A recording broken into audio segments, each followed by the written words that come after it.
Hello guys, स्वागत आप सभी का कुसुम संस्कृत एकेडमी के इस लर्निंग प्लेटफॉर्म पर। तो गाइस, आज की क्लास हमारी रहने वाली है सूक्तियों पर, क्योंकि एस्टेट टीजीटी और पीजीटी दोनों लेवल में सूक्तियाँ पूछी जाती हैं। ठीक है, तो जितनी भी इम्पोर्टेंट सूक्तियाँ हैं हमारे सिलेबस से रिलेटेड, वो सभी मैं आपको करवाऊंगी, चाहे वो 2 क्लास में हो या फिर 3 क्लास में। ठीक है, ताकि जो है आपका ये सूक्तियों वाला जो होता है कि फोबिया होता है कि पता नहीं कहाँ से पूछ ले सूक्तियाँ, तो बहुत सारी सूक्तियाँ हैं, इम्पोर्टेंट हैं, और वो सभी मैं आपको करवा दूँगी। ठीक है, तो 90-100 के मिड में जो है ये सूक्तियाँ हैं, जितनी मैंने ली हैं तो वो सारी मैं आपको करवाऊँगी। ठीक है, तो चलिए शुरू करते हैं। और ये जो है ऐसे बिल्कुल हम अर्थ करते हुए इनका किस ग्रंथ से ली गई, क्योंकि एग्ज़ाम में ऐसे ही पूछा जाता है कि यह सूक्ति किस ग्रंथ से ली गई है। ठीक है, तो हम बिल्कुल सारा कवर करते हुए चलेंगे और साथ में मीनिंग भी करेंगे, ताकि आपको सूक्तियाँ अच्छे से याद रहें। ओके, तो चलिए शुरू करते हैं। सहसा विदित न क्रियाम अविवेक परम आपदाम पदम। ठीक है, सहसा विदित, सहसा होता है क्या, अचानक से, विदित न क्रियाम कि अचानक से कोई भी कार्य हमें शुरू नहीं करना चाहिए। इसमें यही कहा गया है कि अचानक से कोई भी कार्य शुरू नहीं करना चाहिए, क्योंकि अचानक से किया गया, अविवेक से, बिना सोचे विचारे अगर कोई कार्य किया जाता है तो वह परम आपदाओं का, परम आपदाम यानी कि आपदा होती विपत्तियाँ की, फिर वह बहुत परम होता है बहुत बड़ी विपत्तियों का, पदम बहुत बड़ी विपत्तियों का स्थान होती है।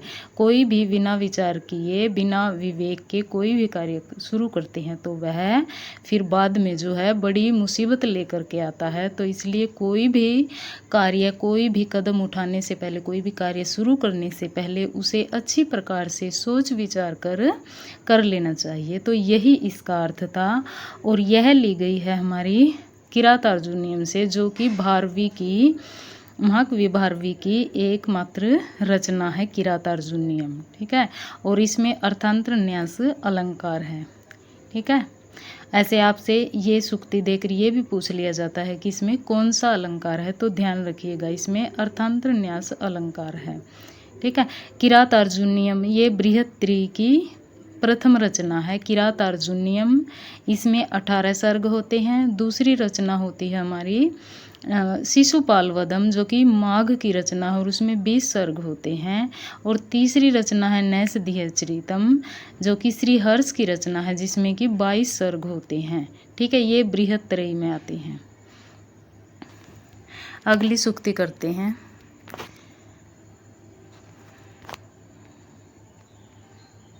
अगली सूक्ति है हमारी रीते ज्ञानात न मुक्ति ऋषिणाम पुनराधानाम वाचम अर्थो अनुधावती।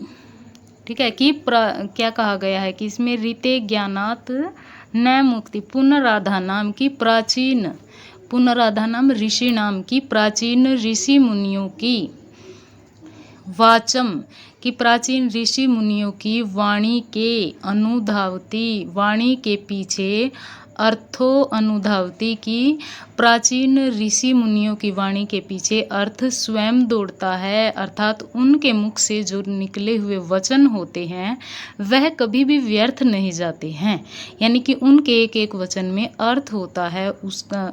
ठीक है, वह मीनिंगफुल होते हैं। इसमें यही कहा गया है कि और सदैव सत्य सिद्ध होते हैं। ठीक है, अगर वो अपने मुंह से कुछ भी गलत भी बोल देते हैं तो वह भी सत्य हो जाता है। पहले थे कि वो क्रोध में किसी को श्राप दे देते थे, जैसे दुर्वासा ऋषि ने शकुंतला को दिया था। ठीक है, तो वो भी सच हो जाता था, चाहे बाद में वो खुद ही अपने उस श्राप पर या किसी भी अपनी गलत वाणी पर पश्चाताप करे, परंतु वो सत्य जरूर होता था। चाहे वो उसको थोड़ा बहुत जो है कम कर देते थे, परंतु उनकी वाणी कभी भी व्यर्थ नहीं जाती थी। तो इसमें यही कहा गया है कि प्राचीन ऋषि मुनियों की वाणी के पीछे अर्थ स्वयं दौड़ता है, अर्थात उनके मुख से निकले वचन कभी भी व्यर्थ नहीं जाते हैं और सदैव सत्य सिद्ध होते हैं। और यह कहाँ से ली गई है, यह ली गई है उत्तर रामचरितम से, जो कि भवभूति की रचना है। ओके, अगली सूक्ति है हमारी अस्तो माँ सद्गम्य। अस्तो माँ सद्गम्य, इसमें कहा गया है कि हे ईश्वर मुझे असत्य कि मुझे असत्य है बुराई अज्ञान से सत्य की ओर ले चलो। सद कि असतो माँ सतगम्य कि मुझे असत्य से सत्य की ओर ले चलो।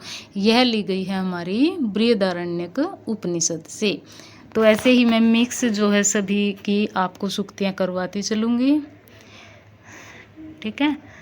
और ध्यान से देखिएगा, बहुत इम्पोर्टेंट सूक्तियाँ हैं। सारी क्लास को आप चाहे आप साथ में अपने नोट्स बनाते चलिए, ठीक है, कि कौन सी सूक्ति किस ग्रंथ से ली गई है, आप साथ साथ ये नोट करते हुए चलिए। अगर आपको ऐसे ही ध्यान रहेंगे तो बहुत अच्छी बात है, ठीक है। तो चलिए अगली करते हैं अपनी सूक्ति। यांचा मोघा वरम अधिगुणे न अधमे लब्ध कामा। कि यांचा मोघा वरम अधिगुणे, वरम होता है जो श्रेष्ठ होते हैं, अधिगुणे कि गुणवान या श्रेष्ठ व्यक्ति से की गई याचना। यांचा की गुणवान या श्रेष्ठ व्यक्ति से की गई याचना यदि पूरी भी न हो, ठीक है, यदि पूरी भी न हो या विफल भी हो जाए तो भी वह अच्छी है, परंतु गुणहीन या नीच व्यक्ति से की गई याचना यदि सफल भी हो जाए तो वह व्यर्थ और अपमानजनक होती है। क्योंकि जो गुणवान और श्रेष्ठ व्यक्ति होते हैं वो जो है कभी भी ये नहीं देखते कि इस चीज़ में हमारा फ़ायदा है, ठीक है, वो दूसरे की भलाई को देखते हुए उस कार्यों को करते हैं। और जो गुणहीन व्यक्ति होते हैं वो हमेशा ये देखते हैं पहले कि किस काम में हमारा भला है, हमारा फ़ायदा है। तो इसलिए कहा गया है कि गुणहीन व्यक्ति या नीच व्यक्ति से की गई याचना यदि सफल भी हो जाए तो फिर वह व्यर्थ और अपमानजनक होती है, क्योंकि वह बाद में फिर ऐसे अपमान ही करता है कि मैंने तुम्हारा वह काम करवाया, ठीक है। ऐसे रिलेट करते हुए चलोगे ना अपने से, तो स्वयं से उस चीज़ को समझते हुए तो फिर वो चीज़ आप कभी भी नहीं भूलोगे। तो इस तरह से याद करते चलना, ठीक है। तो इस सूक्ति का अर्थ यही था, और ये जो है मेघदूत से ली गई है, कालिदास के मेघदूत से। वह जो है मेघ को जो है क्या बता रहा था, गुणवान और श्रेष्ठ बता रहा था, ठीक है। कौन, जो श्राप दिया गया था मेघदूत में जो यक्ष था उसको, ठीक है, वो कह रहा था मेघ को। अगली सूक्ति हमारी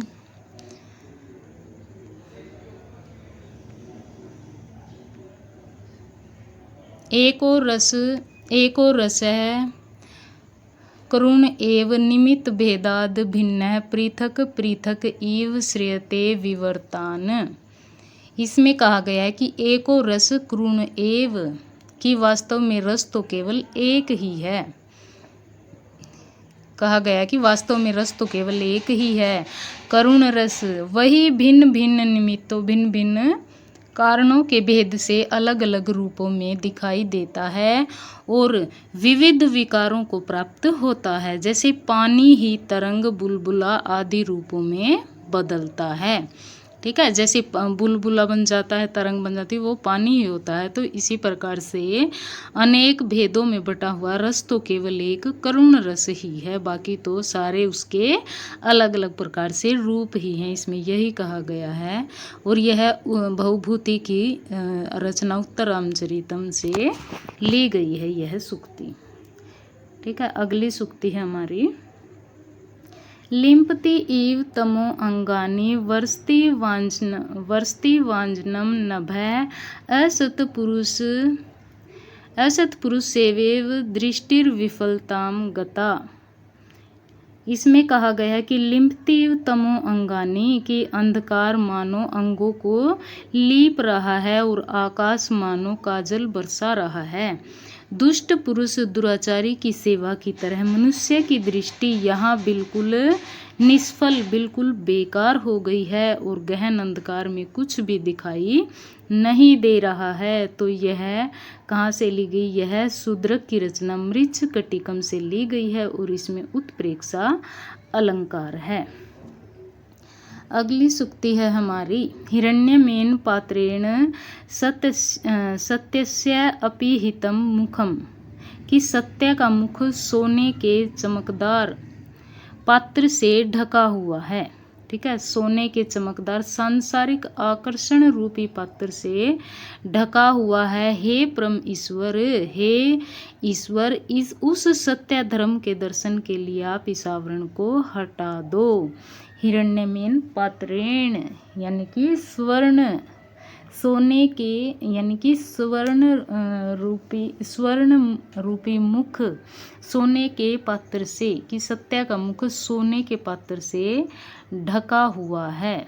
जो सत्य का मुख है, जो सत्य है, वो स्वर्ण रूपी पात्र से, हिरण्यमेन पात्रेण स्वर्ण रूपी पात्र से ढका हुआ है। सत्यस्य अपि हितम होता है ढकना। ठीक है, सत्यस्य सत्य का मुखम मुख, हिरण्यमेन पात्रेण स्वर्ण रूपी पात्र से अपिहितम ढका हुआ है। हे परमेश्वर, उस सत्य धर्म के दर्शन के इस आवरण को हटा दो। यह ईशावास्य उपनिषद से ली गई सूक्ति है।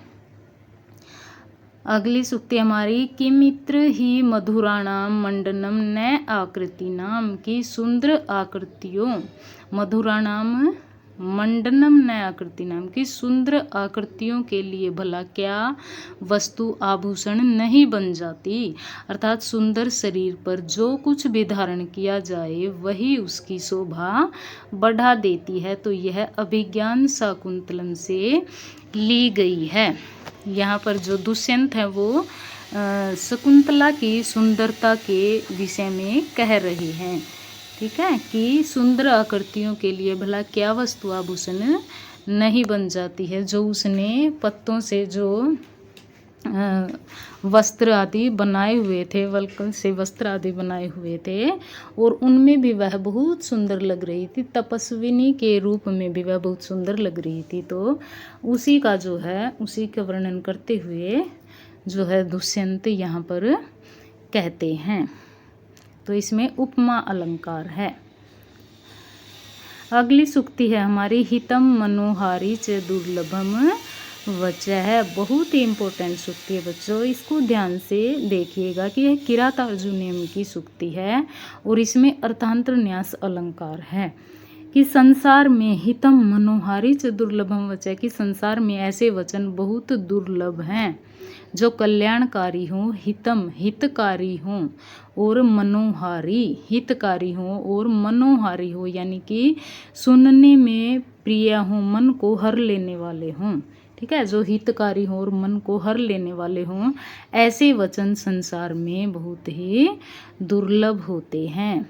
ठीक है, किरातार्जुनीयम की रचना है, वो सूक्ति है और अर्थांतर न्यास अलंकार इसमें है। अगली सूक्ति है हमारी, रहस्यम साधु नामम